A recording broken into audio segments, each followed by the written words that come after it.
আজ থেকে 250 বছর আগে। তুই কলা গাছের বেটিটাকে নিয়ে এসে শুকনো করে পুড়িয়ে ছাই করে সেই ছাই দিয়ে জামা কাপড়টা পরিষ্কার করা হতো, সেটাকে বলা হচ্ছে বাসনা। তাই তার ধোবার মেয়ে তার বাবাকে বলছে বাসনায় আগুন দাও, ছাই হলে তবে তো জামা কাপড় পরিষ্কার হবে।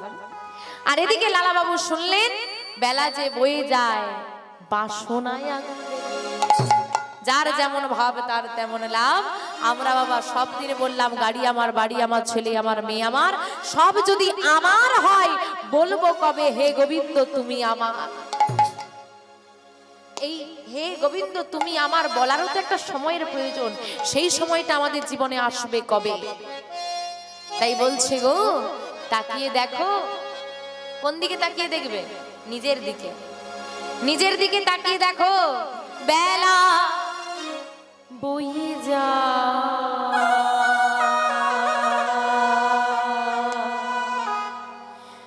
বাবা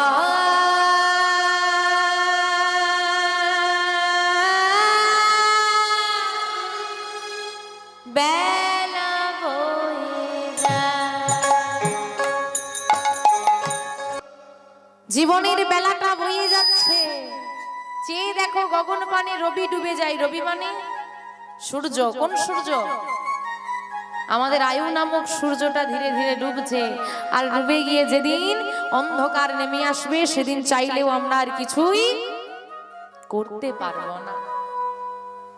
কীর্তনিয়া বলেছে, কীর্তন শুনতে গিয়েছিলাম, বলেছে রোজ হরিনাম।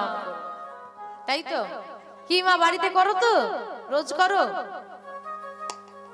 তো? বাড়িতে গিয়ে চিন্তা করছে রোজ হরিনাম করতে বলেছে, নাম করতে হবে, তো কাল থেকে শুরু করে দেবো। তাই তো? শুরু করবে তো? হ্যাঁ।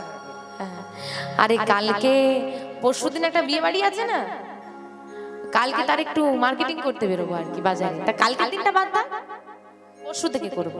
আর ভুলে গেলাম পরশুদিন কি আছে, একটা বিয়ে বাড়ি আছে, পরশুদিনটা বাদ চলে যাক। হ্যাঁ তারপরে করবো, তাহলে কাল থেকে করবো।